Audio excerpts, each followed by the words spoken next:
এক মাস বয়সে ছেলে এমন হাত পা ছোড়া আরম্ভ করেছে, এখন না ওই জানলার ওপরটায় ওকে শোয়াতেই ভয় লাগে, জানো তো। সকালবেলায় ওদিকের কাজকর্মগুলো করে আমি জানলার ওপরে দেখো শুয়েছি। তো ঘরে আজকে কেউ নেই, কারণ তোমাদের দাদাভাই সকালবেলার দিকে একটু বেরিয়েছে আর মেয়েরও সকালবেলাটায় পড়া আছে। সেই কারণে আমি ওকে জানলার ওপরে শুয়ে বাইরে নিশ্চিন্ত মনে কাজ করতেই পারলাম না। ভাবলাম না, আগে একটা কাজ করি, বিছানাটাকে গিয়ে আগে ঝেড়ে ওকে বিছানার মধ্যে দিই। আসলে কেন জানো তো, আমি আরও সকালবেলা করে জানলাটায় দিই, তোমরাও অনেকেই বলো, আমার বাবা মা সবাই বলে যে জানলার ওপরটায় ওকে কিন্তু শোয়াস না। ও এত হাত পা ছোড়ে তোমাদের কি বলবো। তো সেই কারণে জানলার ওপরে দিই, কারণ সকালবেলার রোদটা না ওর গায়ে লাগে, আর সকালবেলার রোদটা গায়ে লাগানো খুব ভালো। ডাক্তার আমাকে বলেওছে যে 8:30 থেকে 9:30 অবধি যদি রোদটা গায়ে লাগানো যায় তাহলে ঠিক আছে, কারণ এরপরে তো সূর্যের তাপ আরও বেড়ে যায়। তো আমাদের সকালবেলা জানলার দিকটা তো বেশ সুন্দর রোদ পড়ে, তো সেই কারণেই সকালবেলাটা ওকে দিই। কিন্তু ঘরে কেউ না থাকলে না খুব ভয় করে, জানো তো। তো সেই কারণে বাইরে কাজ করছিলাম, ভাবলাম না, আগে একটা কাজ করি, ওকে আগে বিছানায় তুলে দিই। ঘুমাচ্ছে কিন্তু। সকালবেলা একবার ঘুম থেকে উঠলো 6:30টার সময়, তখন একটু খাওয়ালাম, খাইয়ে দাইয়ে দিলাম, ঘুমালো। আবার 8:30 পৌনে 9টা নাগাদ ওর ঘুমটা ভাঙলো। তারপরে আবার ওকে তুলে একটু খাইয়ে পরিষ্কার করে জামা কাপড় ছাড়িয়ে ঠাড়িয়ে তো দেখো এখানে আমি ওকে শুইয়ে দিয়েছিলাম। ঘুম পাড়াতে হয়নি, রোদ্দুরটা যেই গায়ে পড়েছে অমনি নিজে নিজেই ঘুম আরম্ভ করে দিয়েছে। মানে ওকে না আলাদা করে জানো তো ঘুম পাড়াতে হয় না। পেটটা ভরা থাকলে ওকে এরকমভাবে সুন্দর করে বিছানায় শুইয়ে দিয়ে একটু পিঠটা থাবড়ে দিলেই ও ঘুমিয়ে পড়ে। আলাদা করে যে কোলে দুলিয়ে দুলিয়ে ঘুম পাড়াতে হয় সেটা কিন্তু করতে হয় না। এই দেখো এইভাবে আমি ওকে ঘুম পাড়িয়ে দিই। সত্যি কথা বলতে ওকে ঘুম পাড়ানোটা কোনো ঝামেলাই হয় না। হ্যাঁ, মাঝে মাঝে একটুখানি নেশা চাপে, তখন একটুখানি দিতে হয়। এই দেখো শুইয়ে দিয়েছি, ওখান থেকে তুলে এনে বিছানায় শুইয়ে দিয়েছি, সুন্দর ঘুমিয়ে পড়েছে। ঘরটাও একেবারে গুছিয়ে নিলাম। ওদিকে মেয়ে গেছে আজকে সকালবেলা পড়তে, আজকে সকালবেলা ওর পড়া আছে, ও গেছে পড়তে। আর তোমাদের দাদাভাইও যেহেতু নেই, আমি বাইরের দিকের কাজগুলো ঠিকঠাক করতেই পারছি না। বাজে এখন প্রায় ঘড়িতে 8:45 মতো। তো আমি এখনও বাবানের কাঁথা কাপড় টাপড়গুলো আজকে এখনও ধুতে পারিনি। ঘরের ভেতরেই কাজগুলোই করছি, কারণ ও রয়েছে। বাইরের দিকটা যাব, যদি কান্নাকাটি করে আমি শুনতেই পাবো না ঘরের ভেতরে শুয়ে থাকলে। এদিকের কাজটা করতে করতেই দেখো মেয়ে চলে এসছে। মেয়ে এসেই বলল, মা তাহলে তুমি এবার কলপাড়ের দিকে চলে যাও। এই যে আমি কলপাড়ের দিকে চলে আসলাম, আর দেখো বাবানের সমস্ত কাঁথা কাপড় যা ছিল, আর কালকেরও কিছু ভেজা ছিল, কারণ মেঘলা মেঘলা ওয়েদার হয়ে আছে, রোদটাও ঠিকঠাক উঠছে না। দেখো আজকেও কিন্তু আকাশ একদম মেঘলা। তো কালকেরও কিছু জামা কাপড় ছিল, তো সব মিলিয়ে মিশিয়ে নিচে কিছু দিলাম আর দেব কিছু ছাদেও কিছু দিয়ে এসছি। মানে আমি যাইনি, তোমাদের দাদাভাইকে দিয়ে পাঠিয়েছি, বললাম ছাদে কিছু কাঁথাগুলো দিয়ে আসো, তাহলে শুকিয়ে যাবে কাঁথাগুলো। তো নিচে রোদের থেকে ছাদের রোদটা একটু বেশি পড়ে, তো সকালবেলাটায় বেশ তাড়াতাড়ি করে কাঁথা কাপড়গুলো শুকিয়ে যাবে, যেহেতু রোদের সেরকম একটা তাপ নেই। আর আজ তোমাদের দাদাভাই যেহেতু সকালবেলা করে একটু বেরিয়েছিল, তো ও বলল বেলাতে আজকে আর বেরাবে না। তো ও যেহেতু বেরাবে না বললো, আমার কাজের রুটিনটা অমনি অন্যরকম চেঞ্জ হয়ে গেল। ঘরটা তো গুছিয়েই নিয়েছি, কারণ বাবান যেহেতু ঘরের ভেতরে শোয়া থাকবে, তো ঘরটা তো গুছিয়েই নিয়েছি। তারপরে কাঁথা কাপড় ধোয়া ঠোয়াও আমার 9:30টার মধ্যে শেষ। বাইরে দুটো গামলাও ভরে রাখলাম, কাজের দিদি এখনই আসবে ওদের বাড়ি করেই। তো তারপরেই তোমাদের দাদাভাই যেই বললো আজকে আর বেরাবো না, তো ভাবলাম যে তাহলে একটা তোমাদের দাদাভাই আছে যখন, তাহলে এই কাজটা করি। ভেবেইছিলাম কাজটা করব, আস্তে ধীরে করব, 2 দিন লেট করে করব। আসলে কি বলো তো, আমার না মানে ঠিক সবুর হচ্ছে না, মানে করতে না পারলে শান্তি হচ্ছে না। সত্যি কথা বলতে এত ঘরটা নোংরা হয়েছে, তোমাদের কি বলবো, এত ঝুল পড়েছে ঘরটার মধ্যে। আর সব থেকে বেশি বোঝা যায় ওই যে বলি না লাইট জ্বালালে। তো দেখো এই যে ফুল ঝাড়ুটা দিয়ে দেয়ালের ঝুলগুলো একটু ফেলছি। তো ভেবেছি ভেবেছিলাম যে কাজের দিদি কাজ করতে করতেই মোটামুটি আমার এদিকটা হয়ে যাবে। তো তোমাদের দাদাভাই বলল যে আমি আজকে যখন বাড়ি আছি তোমার যেইটুকুনি কাজ আছে করে নাও, তাহলে অসুবিধা হবে না, ছেলেকে নিয়ে মেয়েকে নিয়ে তোমার অসুবিধা হবে না। তো ভাবলাম ঠিক আছে, তাহলে একটা কাজ করি, কাজের দিদি আসবে, এসে বাসনটা মেজেই বলবো আজকে চলে যেতে, আজকে আর ঘরটা বলবো মুছতে না। তো সেই হিসাব করেই কিন্তু কাজে হাত দিয়েছি। ওই দেখো তোমাদের দাদাভাই গোপালকে এখন তুলছে। ঠাকুরঘর তো কালকেই পরিষ্কার হয়ে গেছে। ঠাকুরঘরটা আগে করেছি, জানি না শরীর ঠিক থাকবে নাকি, কারণ বোঝোই যদি শরীর সুস্থ থাকে, আমার শারীরিক কোনো সমস্যা না থাকে, তাহলে 5 তারিখ যে পূর্ণিমাটা আছে ওটা রাস পূর্ণিমা বলে মনে হয়, তো ওই পূর্ণিমাটায় মা লক্ষ্মীকে ভোগ ঠোগ রান্না করে দেওয়ার ইচ্ছে আছে। তো সেই কারণেই ভাবলাম পুজোতে তো ঘরদোর আর কিছু ঝাড়াঝাড়ি করতে পারিনি, কালী পুজোতেও কিছু করতে পারিনি, যদি লক্ষ্মী পুজোটা করি ঘরে 5 তারিখে যতটুকু পারবো, যেইটুকুনি দিয়ে মা লক্ষ্মীকে যদি দিতে পারি, তাই ভাবলাম ঘরদোরগুলো একটু পরিষ্কার করে নিই। মেয়েকেও বলেছি সুন্দর করে একটুখানি ঘরে আলপনা করে দিস। আসলে সত্যি কথা বলতে লক্ষ্মী পুজোর আগের দিন তো আমি নার্সিংহোম থেকে বাড়ি চলে এসেছিলাম।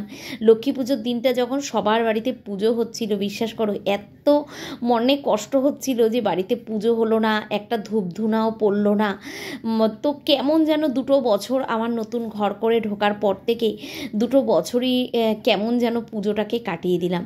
গত বছরও লক্ষ্মী পুজো করতে পারিনি, এই বছরও তাই। গত বছর তাও ধানতেরাসের সময় মা লক্ষ্মীকে নিয়ে এসেছিলাম। এই বছর ভেবেছিলাম অনেক জাঁকজমক করে লক্ষ্মী পুজো করব, কিন্তু সেটাও হলো না। তো সেই কারণেই ভাবলাম যে এই রাস পূর্ণিমাটায় মা লক্ষ্মীকেও একটু দেবো আর আমার গোপালকেও একটুখানি ভোগ করে দেব। তো সেই কারণেই কাজকর্মগুলো করতে নিয়েছি, ভাবলাম আস্তে ধীরে করে করি। তো যতটা পারবো ততটা করব, একেবারে প্রেশার দিয়ে কিছু করতে যাব না।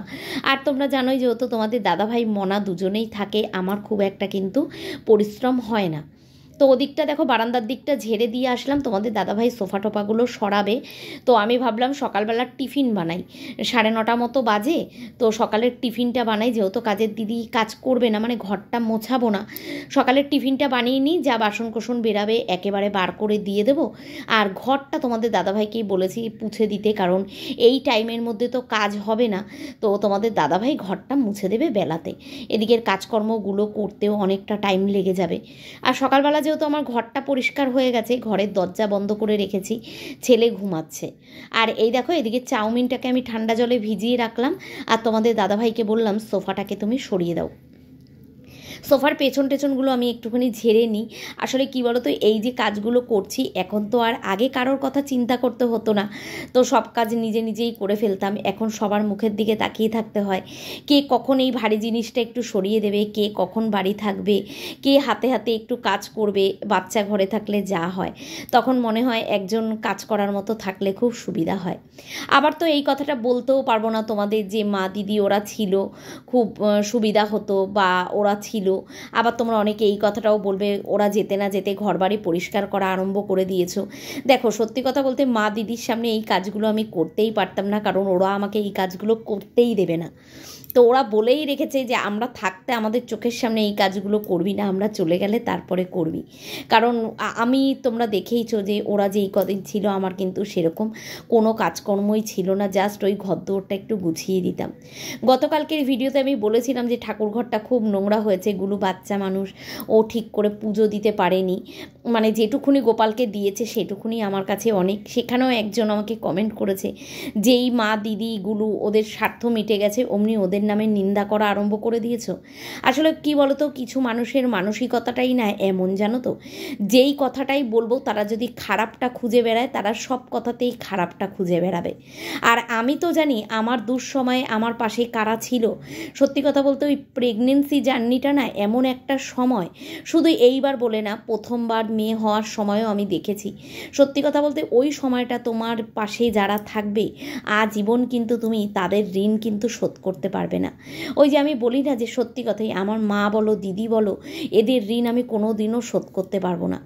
কারণ এই সময়গুলো ওরা যেইভাবে আমাকে সাপোর্ট করেছে আর আমাকে যেইভাবে দেখাশুনো করে রেখেছে, এটা সত্যি কথা ভাগ্য না থাকলে সবার ভাগ্যে কিন্তু হয় না। সত্যি কথাই তাই। আমার হয়তো শ্বশুরবাড়ির দিক থেকে ভাগ্য নেই, কিন্তু আমার বাপের বাড়ির দিক থেকেই আমার ভাগ্যটা আমি মনে করি সব থেকে ভালো। কারণ আমাকে সবাই খুব ভালোবাসে।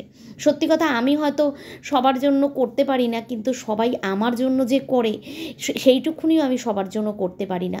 তাই ভাবি যে তোমরা যতই কমেন্টের মাধ্যমে যাই বলো না কেন, ওই ছোট ছোট বিষয়ে না আমি খারাপ মনে করি না। কারণ কি বলো তো, নিজের লোকরা নিজের লোকদের কষ্টটা বোঝে। আর যদি বলো এখন ছেলে হয়ে যাওয়ার পরে সব কিছু আস্তে আস্তে তুমি ভুলে যাবে, এইগুলো মানে ওরা যা করেছে সেগুলো ভুলে যাবে, সেগুলো ভুল কথা। দেখো, মানুষকে তো বারবার বলে বলে প্রকাশ করানো যায় না যে আমি এই কথা মনে রেখেছি, ওই কথা মনে রেখেছি। সেগুলো তোমার মানে মনের মধ্যেই থাকে, তাই না? সেগুলো কিন্তু আমরা চটজলদি প্রকাশ করতে পারি না। যাই হোক, দেখো এদিকে ছেলে তো উঠে গেছিলো, এখন কিন্তু বেলা অনেকটা আবার হয়ে গেছে। কারণ দেখতেই পাচ্ছ কাজ কিন্তু অনেক আগিয়ে গেছে। খুব একটা যে ভিডিও করতে পারছি তা না, একটু একটু একটু একটু করে ভিডিও করছি। দেখো ওই দিকটা পুরো পরিষ্কার হয়ে গেছে। রান্নাঘরের নিচ তোমাদের দাদাভাই পুরো খালি করে বাইরে নিয়ে গেছে, দিয়ে মেয়ে আর বাবা দুজনে মিলে রান্নাঘর কিন্তু অর্ধেক পরিষ্কারও করে ফেলেছে। আমি ছেলেকে স্নান করালাম, ছেলেকে খাওয়ালাম, তারপরে ছেলেকে ঘুম পাড়ালাম, দিয়ে আবার ঘরের দরজা বন্ধ করে আমি চলে আসলাম বাইরে। মেয়েকে বললাম যা তুই একটু পাখার তলায় বস। সত্যি কথা বলতে এত কষ্ট লাগে আমার মেয়েটার মুখটার দিকে তাকালে, বিশ্বাস করো। সবাই যখন ছিল তখন একরকম, কিন্তু সবাই চলে যাওয়ার পর যখন থেকে আমি সংসারের কাজকর্মগুলো করছি, ছেলে তো আছেই ছেলের জায়গায়, কিন্তু কোন জায়গাটার থেকে যেন মেয়েটার সব কিছু আমার হারিয়ে যাচ্ছে। মেয়েটার ঠিক করে খেতে দিতে পারছি না। রান্না বান্না করছি কিন্তু নিজের হাতে মেয়েকে খেতে দিতে পারছি না। কি খাচ্ছে মেয়েটা সেটা দেখতে পাচ্ছি না। তারপরে মেয়েকে যে একটু ভালো মন্দ কিছু করে দেবো সেটা পারছি না। মানে সব মিলিয়ে বুঝতেই পারো, যেহেতু এত বছর পর আমার ছেলে হয়েছে, মানে সন্তান হয়েছে, ছেলে বলবো না, সন্তান হয়েছে, তো মেয়ের জায়গাটা বুঝতেই পারো। এতদিন মেয়ের জায়গাটা একরকম ছিল, কিন্তু তাই বলে যে মেয়ে রাগ করে তা কিন্তু না। কিন্তু আমার নিজের খুব খারাপ লাগে জানো তো, যে মেয়েটাকে একটু হাতে ধরে খেতে দিতে পারি না, নিজের মতো খাবার বেড়ে নেয়, কী যে খাচ্ছে কিছুই দেখছি না। আসলে ঠিক আমার ছেলেও জানো তো, ঠিক খেতে বসার টাইমগুলো যখনই ভাবি, কালকেই যেরকম দুপুরবেলায় মেয়ে বলছে চলো মা, অনেক দিন আমরা একসঙ্গে খাই না, দুজনে একসঙ্গে খাই। দুজনের খাবারটা বেড়েও নিয়ে বসেছি, ওই সময় ছেলে উঠে গেছে। তারপরে কি করলাম, মেয়েকে বললাম ঠিক আছে তুই খা, আমি ভাইকে নিয়ে বসে আছি। তো ওর সামনেই ছেলেকে নিয়ে বসেছিলাম। আসলে কি বলতো, কোনো দিনও এত বছর কেটে গেছে, মেয়ের 17 বছর কমপ্লিট করে আর কটা দিন পরেই 18 বছরে পড়বে, কিন্তু মানে বয়সই হয়েছে জানো তো। আমার মেয়ে একদম বাচ্চাদের মতো, ওর ভেতর থেকে সেই বাচ্চা ভাবটাই কিন্তু যায়নি। তবে এই যে ভাই আসাতে ওর যে কেয়ার করতে পারছি না, ওকে যে কিছু করে দিতে পারছি না, ওর জন্য কিছু আলাদা করে স্পেশাল ভাবছি না, তার জন্য কিন্তু ও একটুও রাগ করে না। কারণ কি জানো তো, ভাইকেও নিজের প্রাণের চেয়েও বেশি ভালোবাসে। সারাদিন ভাই ভাই করে পাগল। বললাম না, কোথাও গিয়ে ওর মন টেকে না। হয়তো এই কথাটা বললাম, তোমরা হয়তো অনেকেই আবার বলবে, যেরকম কালকে ভিডিওতে অনেকেই আমাকে কমেন্ট করে বলেছে যে তোমারই মনে হয় একা ছেলে হয়েছে। ছেলে বলে না, দেখো গতকালও বলেছি আমি, ছেলে হোক বা মেয়ে হোক, মা বাবার কাছে সব সন্তানই সমান। সুস্থ থাকুক সন্তান, আমার ভালো থাকুক, এটাই সব বাবা মা চায়। কিন্তু ওই যে বলে না, সবার একটা আশা পূরণ হলে, যখন মানুষের একটা আকাঙ্ক্ষা থাকে কোনো জিনিসে, কোনো জিনিসের ওপর একটা আশা থাকে, সেটা পূরণ হলে সবাই যতটা খুশি হয়। হ্যাঁ, আমার জায়ের ছেলে আছে, ননদের ছেলে আছে, দিদির ছেলে ছিল, ভাইয়েরও ছেলে হতে পারে, কিন্তু কি বলতো, এখনও সবাই বড় হয়ে গেছে। এত বছর পর যেহেতু হয়েছে না, সবাই বড় হয়ে গেছে, আর ও যেহেতু ছোট্ট, বুঝতেই পারো সেই জায়গাটা কিন্তু একদমই অন্য অন্যরকম। সেই জায়গার থেকে দাঁড়িয়েই মেয়ে যে ওকে মানে কি বলবো তোমাদের, চোখে হারায়। একটা মুহূর্ত মেয়ে ওকে ছেড়ে ঘরের বাইরে যায় না। না মা, আমি ভাইয়ের পাশে বসে থাকি। যখন যেন খাওয়া দাওয়া কোনো কাজকর্ম কিচ্ছু থাকে না, দুপুরবেলা ভাই ঘুমায়, তাও ভাইয়ের পাশে গিয়ে চুপ করে বসে থাকবে। এত ভাইকে ভালোবাসে। আসলে বুঝতেই পারছো গ্যাপটা অনেকটা। তো সত্যি কথা বলতে যখন ও ছেলেকে নিয়ে আদর করে কোলে নিয়ে রাখে না, তখন মনে হয় যে সত্যি আমি যেভাবে কাজকর্ম করছি, যদি সত্যি ভগবান না করুক আমার কোনো শরীর খারাপও হয়, আমি যদি বিছানায়ও পড়ে যাই বা আমি যদি নাও থাকি, তো আমার মেয়ে ঠিক করে নিতে পারবে, ভাইকে মানুষ করে নিতে পারবে। তো সেই কথাগুলো না এক এক সময় মানে খুব কষ্ট দেয়, মনের ভেতরে খুব কষ্ট দেয়।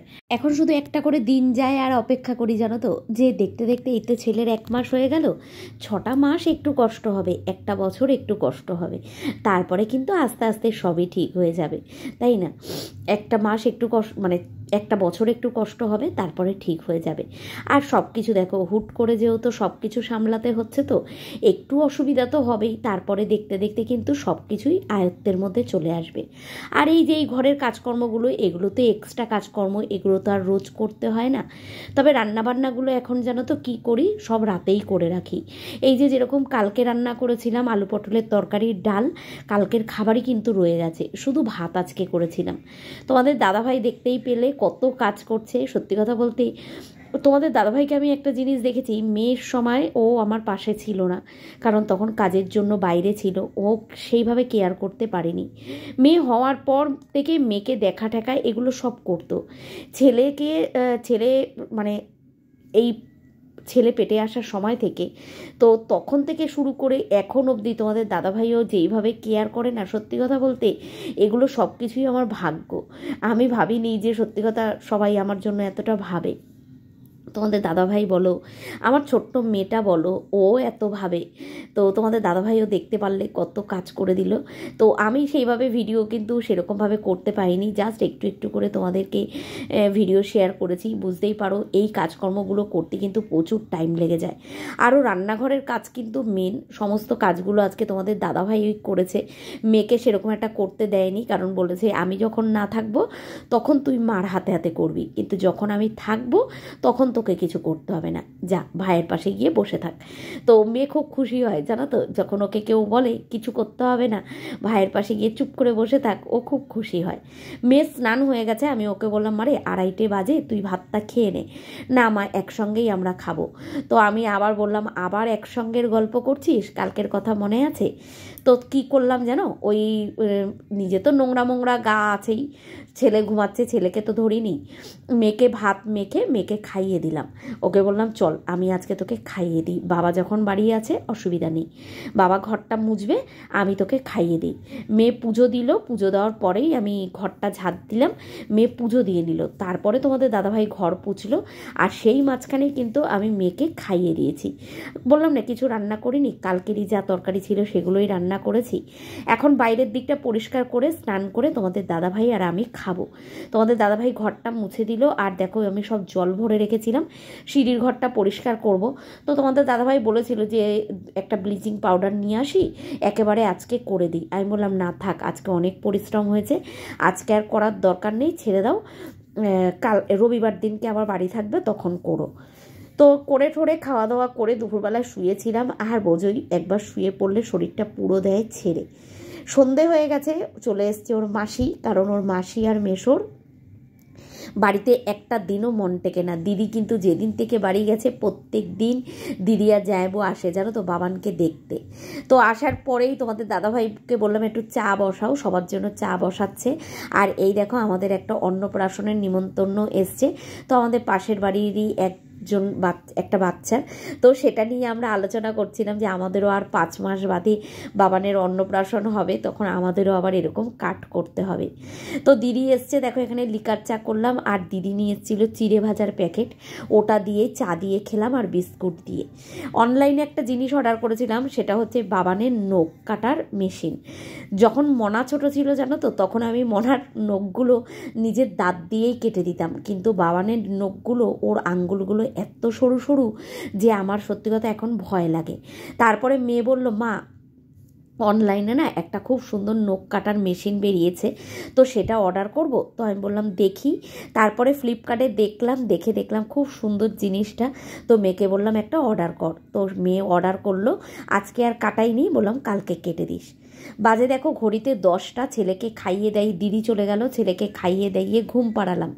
তোমাদের দাদাভাই আবার বিকেলবেলা বেরিয়েছিল, বললো অল্প একটু চিকেন নিয়ে আসবো, মেয়েও অনেক দিন খায় না, তুমিও অনেক দিন রান্না করো না তোমার হাতের, তো মেয়ে আমার হাতের মাংস খেতে খুব ভালোবাসে।